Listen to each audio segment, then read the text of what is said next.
Alors, on va travailler avec un logiciel qui est gratuit, qui va vous permettre de faire travailler vos méninges. C'est important, ça. Que vous voyagez ou non, c'est très important de faire travailler ce qu'il y a là-dedans.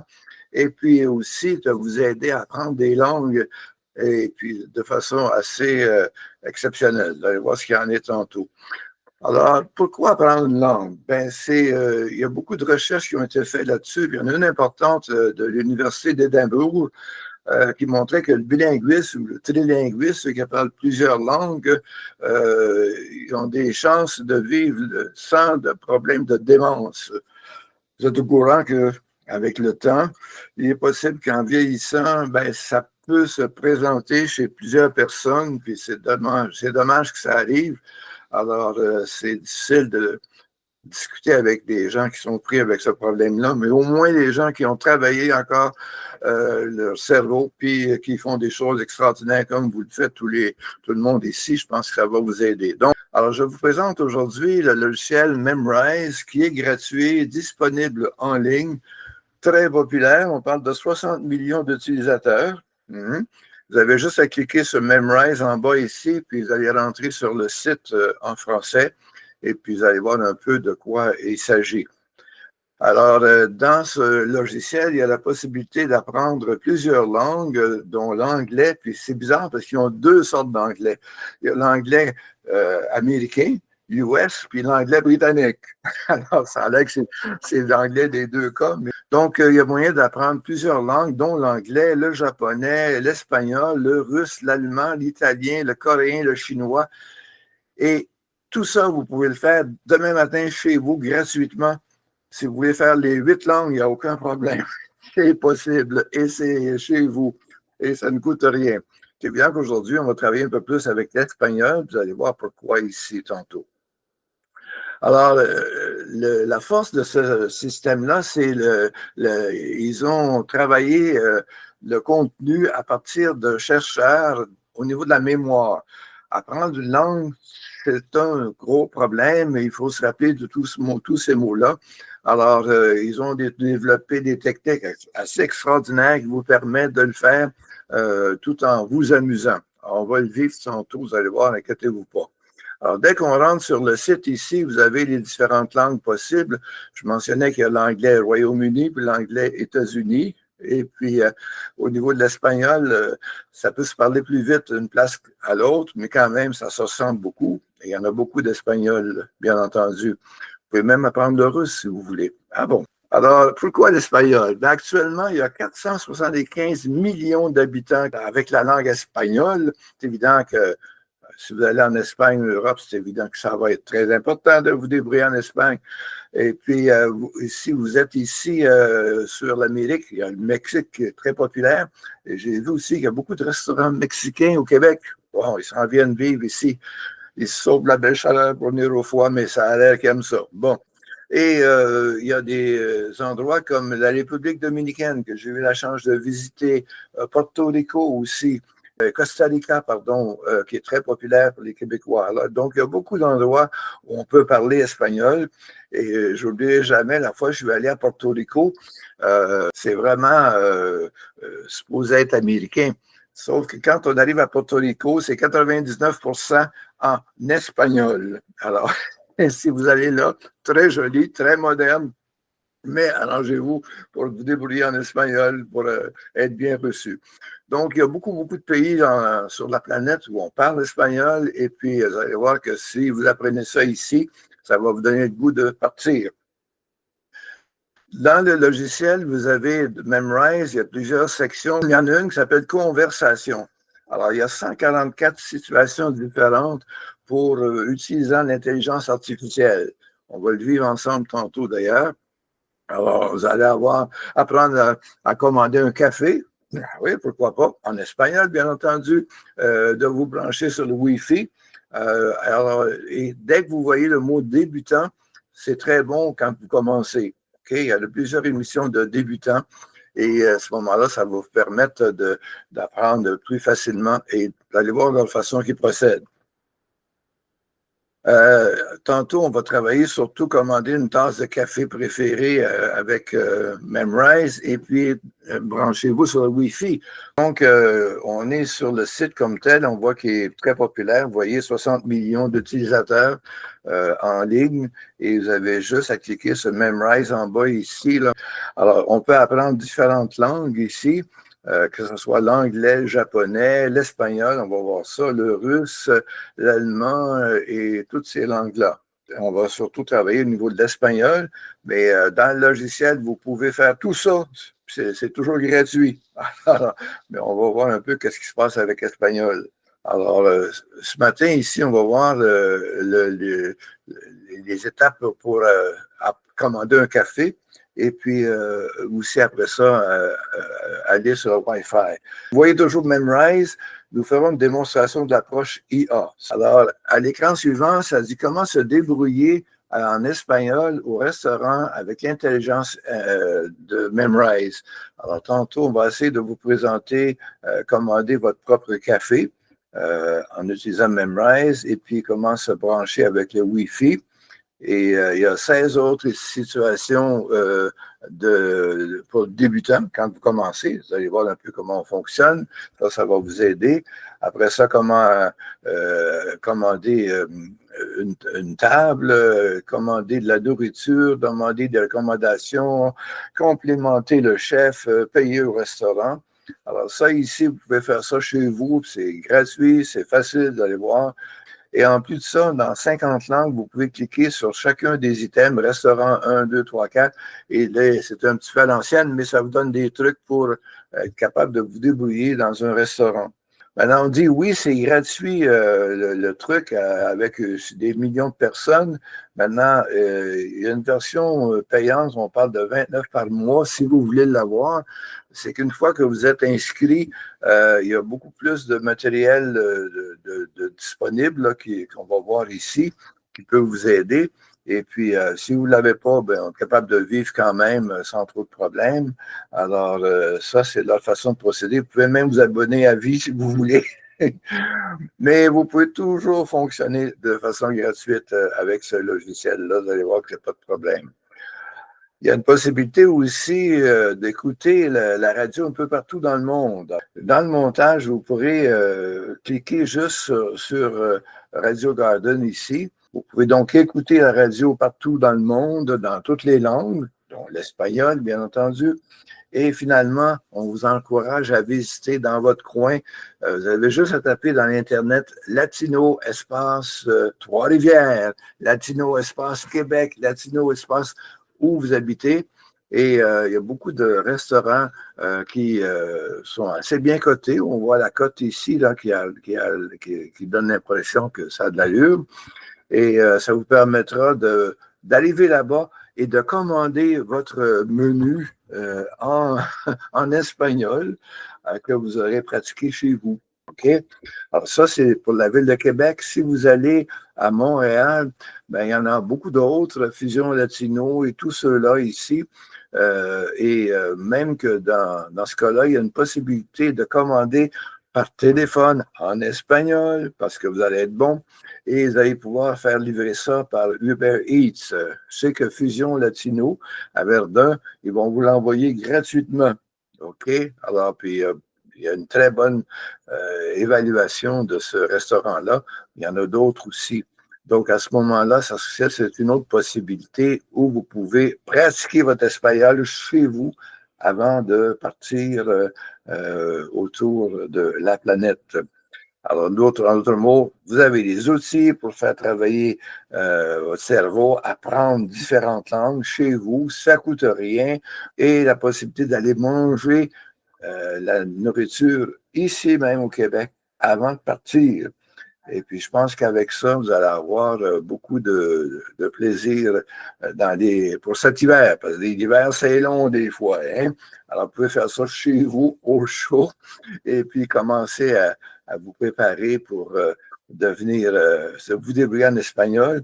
Et au printemps, si vous avez la chance d'aller sur Fusion Latino à Montréal, il y a une très bonne réputation, et puis on peut manger à l'extérieur et tout. Alors, c'est dans ce sens-là que ça peut être vraiment utile. Vous avez juste à cliquer sur Fusion Latino ici, vous allez avoir une bonne idée. OK?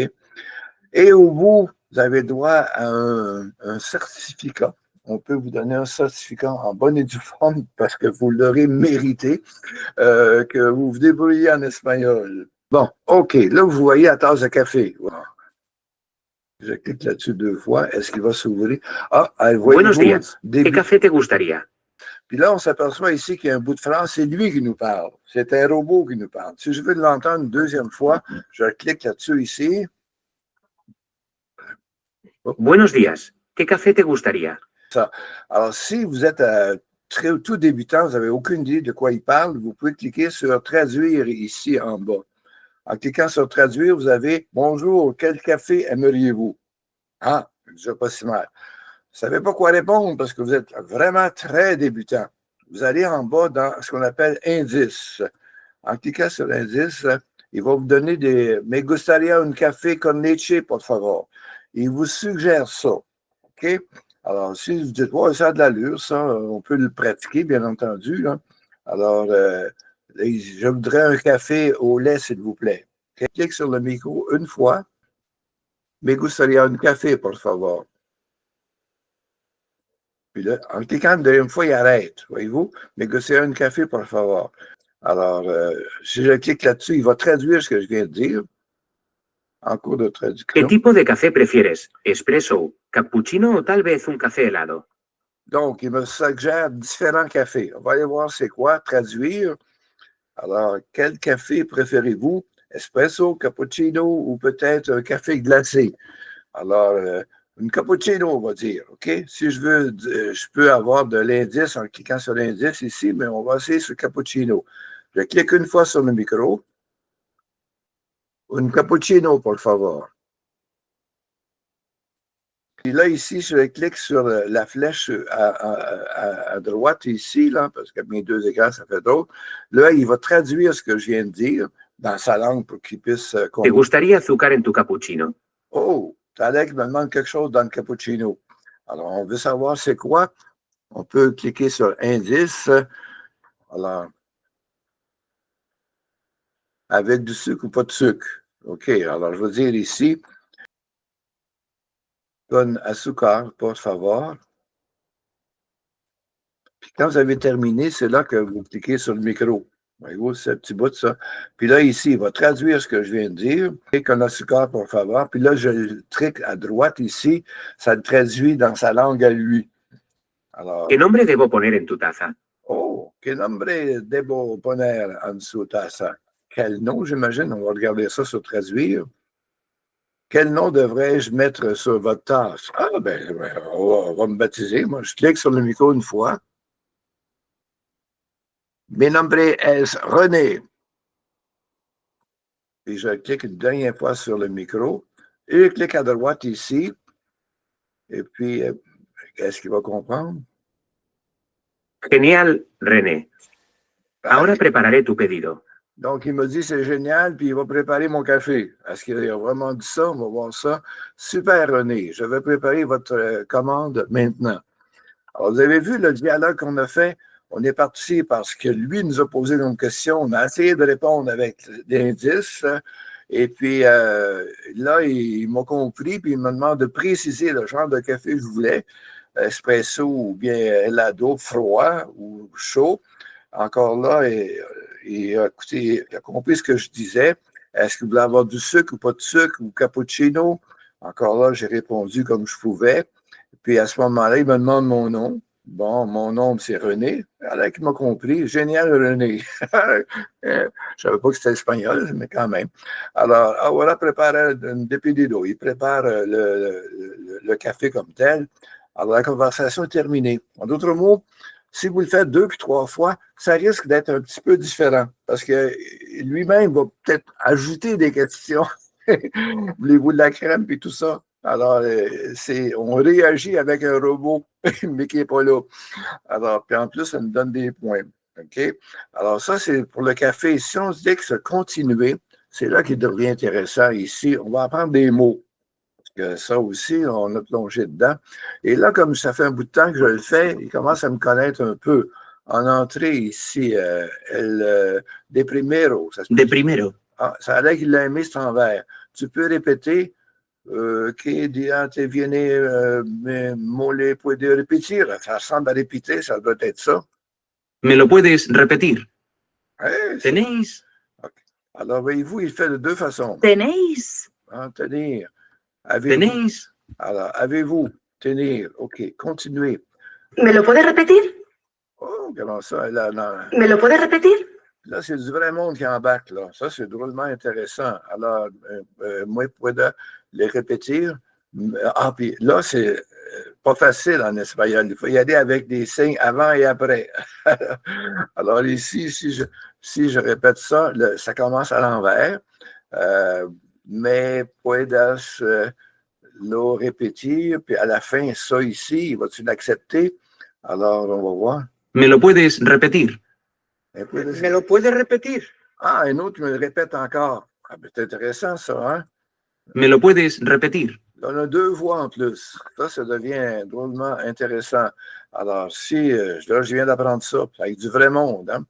Alors, on le saura pour la prochaine fois. Tu peux répéter? Oui, très bonne idée. Mais puedes répéter.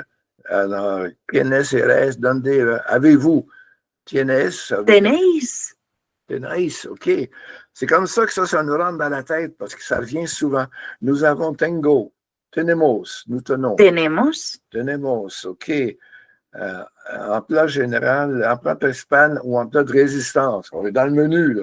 Alors, principal, c'est pescado. Si je me trompe, pas grave. On va aller ici. ¿De segundo? Il n'a pas aimé ça. ¿De segundo?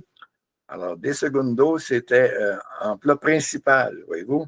¿De segundo? Ou bien ici. De segundo.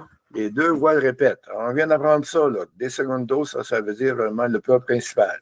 On apprend comme ça. OK? En entrée. Alors, si je veux un indice, je clique sur indice. Ici, ça commence par D. Puis je continue, je triche. D. On va tricher tout le long. De primera, je ne sais pas. De primero. De primero. ¿Tenéis? OK. ¿Tenéis? Tener, regarde, tener. Qu'est-ce que c'est? ¿Tenéis? Non, c'est avez-vous ici. ¿Tenéis? Tenéis, avez-vous. Il répète ici. ¿Tenéis? ¿Tenéis? Il se répète partout ici. Hein? ¿Me lo puedes repetir? Oh, là, elle parle espagnol, puis vite à part ça. Je vais te répéter. ¿Me lo puedes repetir? Est-ce que tu peux répéter? Tu peux répéter? ¿Me lo puedes repetir? Voyez-vous, on s'amuse avec la personne, les dialogues, le mélange, puis si on se trompe, il s'en rappelle, puis il nous revient avec ça. Alors, c'est dans ce sens-là que ça peut être drôlement intéressant pour pouvoir suivre le dialogue ici. Alors, le premier, on vient de le faire. Commandez votre café. J'espère qu'avec ça, en pratiquant une couple de fois, vous pouvez aller à n'importe quel restaurant pour commander un café en espagnol. On va aller sur le deuxième, sur le Wi-Fi ici. Si je clique sur le Wi-Fi, alors... Hola, ¿puedo ayudarte? Puis-je vous aider? Ah, bon, c'est bien ça. Alors, il me demande de l'aide. Alors, je peux aussi demander un indice pour la réponse. Alors, puedo usar tu Wi-Fi, por favor. Ah, c'est ça que je veux. Il demander si on peut utiliser le Wi-Fi pour répondre. Alors, on va l'enregistrer. Puedo usar tu Wi-Fi, por favor. Alors là, pour qu'il lui comprenne, je m'en vais au bout de la ligne. Je clique sur ça. Et puis là, il va traduire ça dans sa langue. Claro. ¿De dónde eres? Il a donc compris. Des données RS. Je ne sais pas ce que ça veut dire. On va cliquer sur traduire. D'où venez-vous? Ah, regarde ça, c'est le fun, ça. OK. Alors là, je clique sur le micro une fois. Des données de Canada, Québec. Bon, puis là, je clique sur la France. Ah, j'ai oublié de cliquer la fin parce qu'il est en train d'écrire, lui. À Québec. Ah, OK. Soy de Ontario, pero siempre he amado Québec. Il parle ¿Qué te d'Ontario. parece aquí hasta ahora? Qu'est-ce que c'est ça? Ça, c'est nouveau, ça. La première fois que je l'ai traduire. Je viens de l'Ontario, mais j'ai toujours aimé le Québec. Comment aimeriez-vous ça ici jusqu'à présent? Alors, vous dites très bien. Si on ne sait pas, on va demander de l'indice. Indice ici. Que bueno. Quiero encontrar lugares pares. Alors, si je vais avoir une traduction de ça, c'est sympathique, je veux trouver des endroits à explorer. Voyez-vous, c'est une autre façon d'apprendre. Puis si j'y vais autrement, ça va être différent. Parce qu'en cliquant là-dessus, que quiero. Bon, puis là, si je fais traduire ici, en cours de traduction. ¿Qué estás buscando explorar? Qu'est-ce qu'il veut buscando? Aucune idée. On va cliquer là-dessus. Que cherchez-vous à explorer? Je vais aller visiter un musée. Muséum, por favor. Je clique sur le micro, puis je vais en bas à droite, et puis il va me traduire ça dans sa langue à lui, ça. Alors, Tenemos un gran museo de arte cerca. ¿Te gustaría la contraseña del Wi-Fi para buscar más? oh là là, il y a un long roman, on va voir ce qu'il dit. Nous avons un excellent musée d'art à proximité. Voulez-vous le mot de passe Wi-Fi pour chercher plus? Gustaría Wi-Fi, por favor. Je vais répondre ça pour le fait. Gustaría Wi-Fi, por favor. Puis là, je clique sur le micro. Puis là, je lui envoie le texte pour qu'il comprenne quelque chose. Qu'est-ce qu'il va répondre à ça? Por supuesto. La contraseña del Wi-Fi es Membot. Disfruta de tu navegación. On va aller cliquer là-dessus. Bien sûr, le mot de passe est Membot. Préférez-vous profiter de votre navigation? Muchas gracias. Hasta luego. Je clique sur mon micro, puis là, j'ai envie d'envoyer ça pour qu'ils comprennent quelque chose. Bien. Espero que tengas un gran tiempo en nuestra ciudad. Alors, il me l'a dit ici, si je veux le traduire en dessous, j'espère que vous passerez un excellent moment dans notre ville. Alors, je viens de jaser avec un robot. Il faut le faire, hein? Alors, automatiquement, avec le module d'un côté, il nous parle. Vous essayez de répondre avec les indices. Il essaye de comprendre ce que vous avez dit et puis il va réagir à ça. Et puis d'une fois à l'autre, ça peut être différent. C'est dans ce sens-là que c'est assez curieux de travailler avec ce logiciel-là. Et puis, vous préparez à aller à un restaurant un jour. Si vous avez des questions, ne vous gênez pas pour me les poser. Ça me fera plaisir d'essayer d'y répondre. Mais vous allez voir qu'en peu de temps, là, ça va vous rentrer dans la tête. Et puis, un jour, on se parlera en espagnol. Une bonne idée, ça? Ben, écoutez, je vous remercie d'avoir été là. Il y a tellement de beaux pays à visiter dans ce temps-là. Le Costa Rica, moi, j'ai une couple d'amis là, qui vit là, puis ils appellent ça le paradis sur terre. Ah bon? Alors, c'est très intéressant.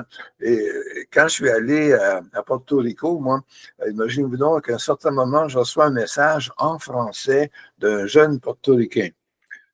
Qui parlait un excellent français. Alors, c'est comme ça qu'on s'est lié d'amitié et tout, tu sais. Il est venu au Québec ici, puis j'en venais pas de voir ce petit jeune-là, je pense qu'il parlait 4 langues. Et puis, c'est à ce moment-là que j'ai été invité chez lui, chez ses parents. Et le plus spécial, c'est quand on arrive là, c'est une très belle maison, il y a un toit, puis il y a des murs, mais il n'y a pas de mur extérieur. Vous rentrez là-dedans, c'est comme des petites marches, une énorme table à manger, et puis c'est ouvert au monde. Hein? Et puis les chambres sont autour, puis il n'y a pas de mur, hein? À peu près pas. Et puis à un certain moment, on est en train de manger, puis c'était vraiment très bon. D'un coup, il y a un petit chat qui rentre. Il y avait une fontaine, il avait soif, lui. Il rentre de nulle part, puis il s'en va boire dans la fontaine, il était chez lui, hein? Tout d'un coup, il y avait un clochard dans le coin qui était là, puis il avait faim, ça sentait bon, hein? Il voulait avoir de la bouffe. Ah, il a dit, lui, il en a besoin. Fait qu'on est allé porter une bouchée de nourriture dans son coin. Mais c'est comme ça qu'ils vivent, hein? Ils sont en plein air, et puis il fait toujours beau, il fait toujours à peu près chaud. Alors, c'est un monde totalement différent. Et puis, quand on est allé dans la ville sur place, c'était très moderne. J'en venais pas de voir. Il y avait des systèmes d'autobus aussi beaux même plus beaux qu'à Montréal, avec l'air climatisé et tout. Alors, c'était vraiment un autre monde, c'était vraiment très, très agréable. Alors, ça a été ma visite de Porto Rico. Puis, je pense que on retournerait à peu près n'importe quand. Et puis, j'ai appris des tas de trucs sur l'histoire. Quand vous arrivez à Porto Rico, il y a une énorme forteresse qui avait été bâtie par les Espagnols. Bon, ils voulaient se protéger contre les Américains, probablement. Les Américains, quand ils ont vu ça, ils ont dit, ben, il y a moyen de rentrer autrement que par la forteresse. Ils ont fait le tour de l'île, ils ont grimpé les côtes, puis ils sont arrivés par en arrière. Alors, les Espagnols ont été coincés là, puis ça a été la fin de l'occupation espagnole à Porto Rico. Alors, c'est comme ça que c'est devenu un territoire américain. Mais quand vous arrivez à l'aéroport, ça dit Bienvenidos États-Unis en espagnol, bien entendu. Alors, c'est dans ce sens-là que ça sort du monde. Donc, c'est très moderne, très espagnol et puis très accueillant aussi. Alors, si jamais vous ne savez pas où aller, là, c'est pas trop loin. Et je pense que c'est le dollar américain qui marche là en plus. Alors, c'est vraiment assez spécial. Donc, c'est ça. Puis, on était allé aussi à République dominicaine, et puis là, c'était un autre monde. On se sentait un petit peu pris en prison. Il y avait on était dans des endroits très jolis, mais autour, il y avait des gardes qui gardent tout le monde. C'était pas rassurant plus qu'il fallait, même s'il n'y avait pas de problème. Là. Mais au moins, c'était vraiment hispanophone. Donc, c'est dans ce sens-là que c'est très, très utile. Vous avez tout ce qu'il faut pour vivre minimum jusqu'à 100 ans et puis être en forme avec l'espagnol comme tel. Si vous voulez apprendre d'autres langues, allez-y, c'est disponible.